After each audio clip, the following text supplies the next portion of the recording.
Hello, आज फेरि हामी घुम्दै फिर्दै स्याङ्जा जिल्ला बेरगाचार ब्राचर मा आएका छौँ। हामी सामुन्ने हुनुहुन्छ कामती दिदी। कामती दिदी नमस्ते। नमस्ते। मलाई त कसैको दुखै छैन। मलाई जातै छैन के त्यही भएर भात खाइछु मैले त। अरे सन्चै आरामै हुनुहुन्छ? आरामै छ।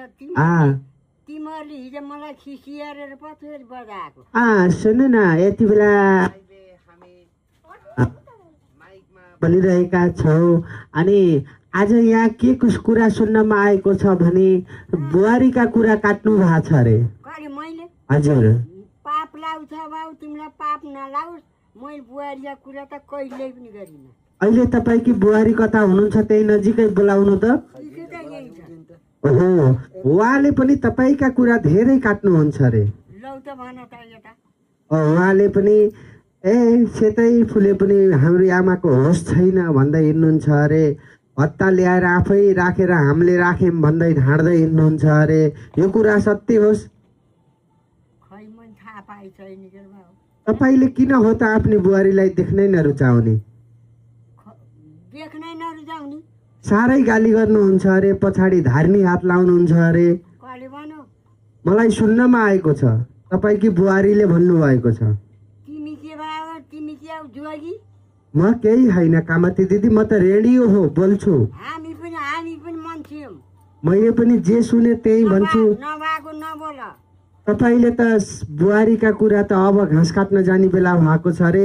घाँस काट्न जाने बित्तिकै कुरा काटेर बसी खान हुन्न अरे धार्नी हात लाएर। तिमीले त लाउनु त त्यसमा। के भयो, के पाइयो कामती दिदी यस्तो गाएर बसी? मेरा कुरा जुनाली गर्छ उही पापियो। बसी खान हुन्न अरे धार्नी हात लाएर। मैले जान्दिनँ, नबोल त। साह्रै धार्नी हातै लाएर बुहारीका कुरा काट्नुहुन्छ अरे। तिमीले त बस्न खान दिएनौ, के बौला छौ? अनि बुहारीले पनि तपाईँका कुरा काट्दै हिँड्छिन् रे हाम्रो सासु। तिमीले मेरा कुरा गरेर धर्म भा छैनौ। तिमी बुढो भए पनि गतिले मर्दैनौ। अनि होइन, बुहारीले पनि तपाईँका कुरा काट्दै हिँड्नुहुन्छ अरे। खै मैले सुनै छैन। हाम्रो है त बुढी भए पनि होसको थोपो छैन भन्दै हिँड्नुहुन्छ अरे। होला कुरा यस्ता कुरा गर्ने हो मसित। भत्ता पनि लगेर सबै आमाका हातमा दिन्छु, कता कता फाल्नुहुन्छ, त्यहाँ मेरो बुहारीले लिगी भन्दै हिँड्नुहुन्छ भन्नुभएको थियो। यो कुरा सत्य हो? मैले जान्दिनँ। तपाईँको भत्ता कहाँ छ? यही सोध नि, यही बुहारी छ। ओहो, बुहारी त्यहीँ हुनुहुन्छ? बुहारीजी नमस्कार। यही छ। बुहारीजी नमस्कार। अनि सासूका कुरा काट्दै हिँड्नुहुन्छ? मैले जान्दिनँ, केही पनि जान्दिनँ। अनि आमाको भत्ता खै? आमाको भत्ता त यहाँ पड्कामा कुकुरका घुमा छ। पड्का छ एउटा मोरले। खै आमाको सासू आमाको भत्ता देखाइदिनु। यहाँ पड्का छ। ओहो, अनि यहाँ त बुहारीले सासू आमाको त जम्मै भत्ता दिन्छु भन्ने खबर आएको छ त। पैसा सबै सासू आमालाई दिनुहुन्छ? अनि किन हो त सासू आमाले त फेरि मलाई 1 रुपियाँ दिन्नन् भन्दै हिँड्नुहुन्छ अरे। हो, कामती दिदी हजुरको बिर्सनी बानी छ? मैले केही जान्दिनँ। मैले अहिलेको भत्ता लिया भए तिम्रो नर्क खाने। हो, तपाईँले मलाई अहिले यसरी नभन्दैन न। मलाई कसैको दुखै छैन कामती दिदी, मलाई कसैको दुखै छैन। मलाई कसैको पिरै छैन। अनि सरकारले भरेको पैसा आफूले लिने अनि बुहारीलाई दोष लगाउने। अनि बुहारीलाई दोष लगाउन मिल्छ? ए ल, अनि बुहारी अनि सासूको पैसा खै बुहारी आमा? हामीले त दिन्छौँ आमालाई, जे आमाले बिर्सिएर नगराइ त अलि परे बच। आमा त बिर्सिनु नि। हो, ढिकमा मलाई हेर्नु त कामता दिदी ढिकमा जानु भएको थियो।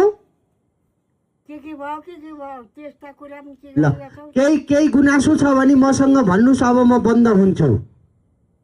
केही भन्न छ मलाई? केही भन्नु न मलाई। आहा कति राम्री दन्त लहर मिलेकी, दन्त लहर मिलेकी, स्याङ्जाको मालुङ्गामा जन्मिएकी पुरुषोत्तमकी छोरी कामता देवी पाण्डेको बिहे भिर्गाका मणिराम पाण्डेसँग सन् 1912 सालमा बिर्गाको स्याङ्जाको बिर्गामा भएको थियो। लाहुरमा पनि गएर 10 वर्ष बसेकी म। ओहो, लाहुरको दिब्रीकोटमा बसेर ठुलबालाई त्यतै पाएर लिएर आउनु भएको हो? त्यसै हो। अच्छा, बाटा पार लिएर आपको हिंदी आता है? हिंदी में बात करती है? क्या हाल है? अब और सब है, इंडिया में कहाँ रहती थी? तिमीहरू जान्ने सिपालु त रहेछौ नि जम्मै। इंडिया में कहाँ रहती थी? डिब्रीकोटमा थियौँ। हिंदी नहीं आता है? अच्छा, आप पढ़े लिखे नहीं है ना, इसीलिए। पढ्नु आएको होइन रामा, त्यो त पढेको छैनौ त्यही भएर जानिनौ भनेको। मैले जति तिमीले पढेका छौ। हजुर, पक्कै पनि आजको बसाइलाई यही बिट मार्न चाहन्छु। कामता देवी पनि रिसाए जस्तो मैले अनुभव गरेको छु। बुहारी र सासूका कुरा के हुन् भन्ने आज पनि म छर्लङ्ग पार्न नसकेको। मलाई भनिया छौ तिमीलाई पाप नलाउँछ र हुन्छ। बुहारी र सासूको कुरा के हो भन्ने कुरा पनि आजको दिनमा छर्लङ्ग पार्न नसकेको जानकारी गराउन चाहन्छु। पुनः फेरि अर्को भेटमा तपाईँहरूको पुनर्मिलन बनाउने बाचा सहित आज यहाँबाट छुटिन चाहन्छु। सासू र बुहारी सकेसम्म मिलेर बस्नु होला। बुहारीले पनि आमाको भत्ता नखाइदिनु होला। अनि आमाले पनि पैसा लिएर ल्याइ छैन भन्दै बुहारीलाई दोष लगाउँदै गाउँ गाउँमा नहिँडिदिनु होला। यति गाउँ हिँडेछु म, तिमीहरू नबोल, जम्मै गाउँ सुनाउँदै हिँडेछु। यो गाउँ कति मिठो। एकचोटि मतिर फर्केर हाँस्दिनुहोस् त। म हाँस्दिन, मलाई पाप गरेछौ भाइ। मलाई कसैको दुखै छैन। मलाई झन् जातै छैन, सरकारले भोरेको छु। कति मिठो भोले। हस्त म बिदा हुन्छु। धन्यवाद कामती दिदी। आफू जाति हुना र अर्को नजाति हुना के भएर आमा चिच्चिया चिच्चै के भयो भात त खाइछ अरे उता के अरे रिस उठ्छ कि अहिले भात त दिया भए एउटा पैसा दिया भए बुहारी चाहिँ छ छोरो त्यही छ मलाई त चाहिन्छ नि पैसा चाहिन्न आमा भत्ता लिनै गएको छैन गाई जानिए छु म